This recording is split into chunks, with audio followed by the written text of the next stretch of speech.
नमस्कार, मैं विवेकानंद और आप देख रहे हैं news for nation. Bihar Vidhan Parishad का चुनाव होने वाला है।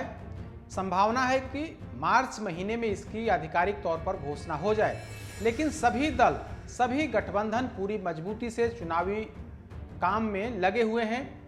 इसी कड़ी में हम हर दिन आपको एक क्षेत्र यानी कि विधान परिषद की एक सीट के बारे में विस्तार से बताते हैं कि पिछली बार यानी कि 2015 में क्या कुछ हुआ था और इस बार यानी कि 2022 में क्या होने वाला है, कौन कौन से कैंडिडेट चुनावी मैदान में उतरने की तैयारी कर रहे हैं। तो इस कड़ी में आज हम गोपालगंज जिले की बात करेंगे। बिहार विधान परिषद की सीट है गोपालगंज। इस बार सबसे पहले 2015 के बारे में हम आपको बताते हैं कि 2015 में कौन कौन से प्रत्याशी थे, किनको कितना मत मिला था। तो गोपालगंज में बीजेपी की तरफ से आपको बता दें कि तब बीजेपी और जेडीयू साथ नहीं थी, जेडीयू आरजेडी के साथ मिलकर के चुनावी मैदान में थी। तब जेडीयू का गठबंधन आरजेडी के साथ था और बीजेपी, एलजेपी और आरएलएसपी ये लोग मिलकर के साथ चुनाव लड़ रहे थे। तब 2015 में आदित्य नारायण पांडे बीजेपी के कैंडिडेट थे, आरजेडी की तरफ से सत्यदेव दास। इन दोनों के बीच में सीधी लड़ाई थी, लेकिन इस लड़ाई में आरजेडी कैंडिडेट यानी कि महागठबंधन कैंडिडेट की करारी हार हुई थी। बीजेपी के आदित्य नारायण पांडे करीब 767 मतों से वे चुनाव जीत गए थे। आदित्य नारायण पांडे को 2067 मत मिले थे, जबकि सत्यदेव दास जो आरजेडी के कैंडिडेट थे उन्हें 1300 मत मिले थे, जबकि नोटा में 37 मत नोटा को गए थे। तो इस तरीके से करीब 700 से अधिक मतों से बीजेपी कैंडिडेट की जीत हुई थी। वहां पर कुल वोट जो पड़े थे 3823 कुल वोट पड़े थे।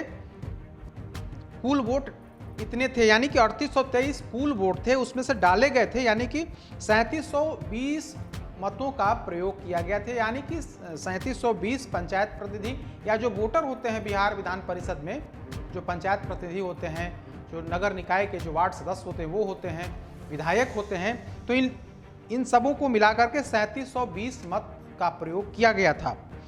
इसमें से 353 मत अवैध घोषित कर दिए गए थे यानी कि इनवैलिड, और कुल वैध मतों की संख्या थी 3367। तो 3367 कुल मत डाले गए थे जो वैध मत थे। उसमें से बीजेपी के कैंडिडेट को 2067 मत मिले थे, जबकि इसमें से सत्यदेव दास को 3367 में सिर्फ और सिर्फ 1300 मतों से संतोष करना पड़ा था, जबकि 37 नोटा का प्रयोग हुआ था। इस तरीके से बीजेपी कैंडिडेट ने गोपालगंज सीट पर बड़ी जीत दर्ज की थी और जेडीयू और आरजेडी के साथ रहने के बाद भी, जेडीयू, आरजेडी, कांग्रेस, इन तमाम दलों के साथ गठबंधन होने के बाद भी आरजेडी कैंडिडेट की गोपालगंज सीट से करारी हार हुई थी। अब 2022 है, यह चुनाव 2021 में होना था, लेकिन कोरोना संकट की वजह से चुनाव टाल दिया गया। अब जबकि चुनाव होने हैं, कभी भी चुनाव का ऐलान हो सकता है, तो सभी दल, सभी गठबंधन, सभी कैंडिडेट जो संभावित कैंडिडेट हैं जो चुनावी मैदान में उतरने की तैयारी कर रहे हैं, वे लगातार कसरत कर रहे हैं, काफ़ी मेहनत कर रहे हैं, लगातार जनसंपर्क। इसमें आम लोग तो वोटर होते नहीं हैं, सिलेक्टेड जो वोटर होते हैं यानी कि पंचायत प्रतिनिधि, जो वार्ड सदस्य, जो सबसे निचली इकाई है वार्ड सदस्य, वहां से शुरू होता है। वार्ड सदस्य के बाद मुखिया, पंचायत समिति सदस्य, जिला परिषद सदस्य, इसके अलावे विधायक भी, उस जिले के जो विधायक होते हैं वो विधायक भी इस चुनाव में अपने मत का प्रयोग करते हैं। तो ये जो वोटर हैं, इन वोटरों को लुभाने के लिए, अपने पाले में लाने के लिए जेडीयू, बीजेपी और आरजेडी के जो कैंडिडेट हैं वे लगातार कसरत कर रहे हैं, मेहनत कर रहे हैं। तो इस बार 2022 में कौन कौन से प्रत्याशी चुनावी मैदान में उतरने वाले हैं, तो अभी तक दो प्रत्याशी हैं, बीजेपी और आरजेडी, इन दोनों के प्रत्याशी का बाजाबता क्लियर हो गया है।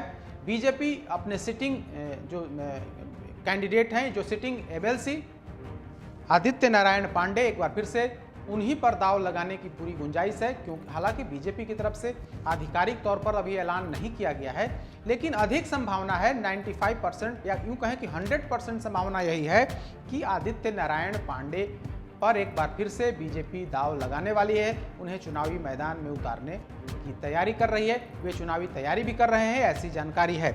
वहीं आरजेडी की तरफ से आरजेडी ने बाकायदा प्रेस कॉन्फ्रेंस करके ऐलान किया, अपने 20 सीटों पर कैंडिडेट के नाम ऐलान कर दिए हैं। एक सीट सीपीआई को दिया गया है, जबकि 20 सीट पर आरजेडी ने अपने कैंडिडेट के नाम घोषित कर दिए हैं, तो उसमें गोपालगंज भी है। तो इस बार आरजेडी की तरफ से गोपालगंज से दिलीप सिंह उम्मीदवार होंगे। दिलीप सिंह उस इलाके के बड़े कारोबारी हैं, काफ़ी संपन्न लोग हैं। गोपालगंज में उनका व्यवसाय है।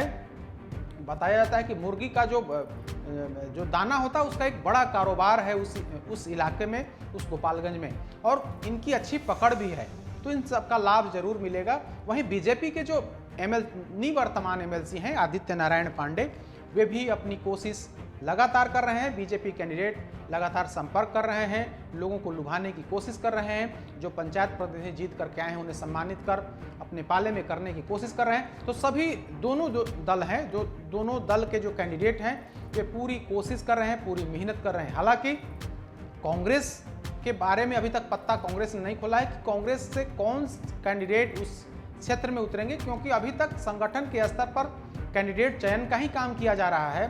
जब राजद से कांग्रेस का गठबंधन नहीं हुआ तो कांग्रेस नेतृत्व ने यह साफ कर दिया है कि हम भी चुनाव लड़ेंगे और सभी सीटों पर अपने उम्मीदवार देंगे।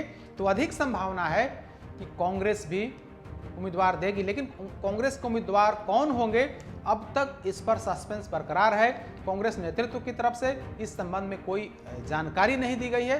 दावेदार तो कई बताए जाते हैं, लेकिन क्या गोपालगंज सीट पर कांग्रेस के प्रत्याशी होंगे, इस पर अभी तक स्पष्ट कुछ नहीं कहा जा सकता है। वहीं लोजपा, जो रामविलास पासवान के बेटे चिराग पासवान का जो लोजपा रामविलास है, वो उन्होंने भी बिहार की 24 में 10 सीटों पर कैंडिडेट उतारने की तैयारी की है। कहा भी है कि हम मजबूत कैंडिडेट कई सीटों पर उतारेंगे, लेकिन क्या उनकी तरफ से कोई उम्मीदवार उतरेगा यह भी अभी तक क्लियर नहीं है। तो अभी तक मैदान में दो जो सेनापति हैं, जो दो योद्धा हैं, वे दो योद्धा दिख रहे हैं कि इन दोनों के बीच में सीधी लड़ाई होने वाली है। तैयारी जारी है। कल फिर से किसी दूसरे क्षेत्र, बिहार विधान परिषद के किसी दूसरे क्षेत्र के बारे में हम आपको विस्तार से बताएंगे कि वहां क्या कुछ चल रहा है, किस तरीके की तैयारी उस क्षेत्र में है। तब तक हमें दीजिए इजाजत।